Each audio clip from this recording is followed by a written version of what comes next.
Mathai Chacko election കഴിഞ്ഞ് അദ്ദേഹം സത്യപ്രതിജ്ഞ ചെയ്യുന്നതിന് മുമ്പേ മരിച്ചുപോയി. അപ്പൊ മത്തായി ചാക്കോ ബോധപൂർവം അന്ത്യകൂദാശ സ്വീകരിച്ച് കർത്താവിൽ നിദ്ര പ്രാപിച്ചു എന്ന് പറഞ്ഞു. ആര്? താമരശ്ശേരിയിലെ ബിഷപ്പ് മാർ പോൾ ചിറ്റിലപ്പള്ളി. ശ്രീ പിണറായി വിജയൻ പറഞ്ഞ ഒരു വാക്ക് അത് പച്ചക്കള്ളമാണെന്നാണ്. ആ പറഞ്ഞ വകയിൽ അദ്ദേഹത്തെ നികൃഷ്ടജീവി എന്ന് വിളിച്ചു. ആ വിളിച്ചത് അദ്ദേഹം ഖേദം പ്രകടിപ്പിക്കുകയോ പിൻവലിക്കുകയോ പാർട്ടി അതിനെതിരായിട്ട് അതിന് ഖേദം പ്രകടിപ്പിച്ച് എന്തെങ്കിലും പറയുകയോ ഒന്നും ഉണ്ടായിട്ടില്ല. ബിഷപ്പ് പറഞ്ഞത് എന്താണ്? അദ്ദേഹത്തിന് പരിചയമുള്ള മത്തായി ചാക്കോ വിശ്വാസിയായിരുന്നു എന്നാണ്, ഭക്തനായിരുന്നു എന്നാണ്. 2012 എന്റെ ഓർമ്മ. കാന്തപുരം AP അബൂക്കർ മുസ്ലിയാർ കൊണ്ടു നടക്കുന്ന മുഹമ്മദ് നബിയുടെ തിരുകേശം ഒരു ശരീര മാലിന്യമാണ്, ബോഡി വേസ്റ്റ് ആണ് എന്ന് പറഞ്ഞതും ശ്രീ പിണറായി വിജയനാണ്. വെള്ളാപ്പള്ളി നടേശൻ പറയുന്നു പിണറായി വിജയൻ ഒരു ഭക്തനാണ് എന്ന്. അത് മുഖ്യമന്ത്രി നിഷേധിച്ചിട്ടില്ല, അദ്ദേഹത്തിന്റെ പാർട്ടി നിഷേധിച്ചിട്ടില്ല. അപ്പോൾ നയവ്യതിയാനം വളരെ വ്യക്തമാണ്.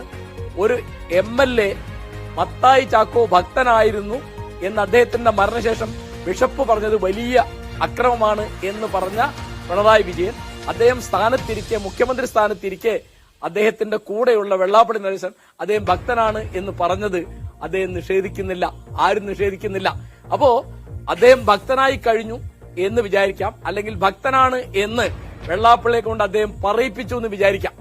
അപ്പോ BJPയോട് പറയേണ്ടതൊക്കെ വെള്ളാപ്പള്ളിയോട് പറഞ്ഞാൽ പിണറായി വിജയന് സാധിക്കും, അല്ലെങ്കിൽ CPMന് സാധിക്കും.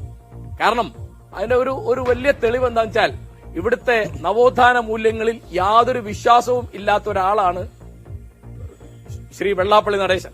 അദ്ദേഹത്തിന്റെ പ്രസംഗങ്ങള്, പ്രവർത്തനങ്ങളൊക്കെ അങ്ങനെയാണ്. അപ്പോ അദ്ദേഹത്തെ പുകഴ്ത്തിക്കൊണ്ട് പിണറായി എന്താണ് പറയുന്നത്?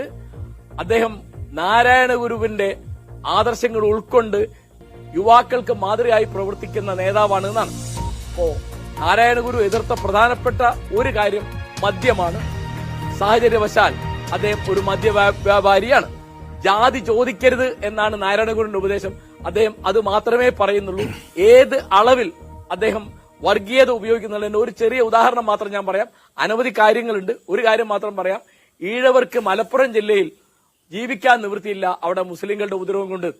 പച്ച നുണയാന്ന് വ്യക്തമാണല്ലോ. അങ്ങനെ ഒരു കേസും എവിടെ ഉണ്ടായിട്ടില്ല. അപ്പൊ ഇതൊക്കെ പറയുന്ന ഒരാളെ നവോത്ഥാന സംരക്ഷണ സമിതിയുടെ ചെയർമാനാക്കി വെച്ച മുഖ്യമന്ത്രിയാണ് പിണറായി വിജയൻ. കാരണം അവർക്ക് പരസ്പരം താല്പര്യങ്ങളുണ്ട്.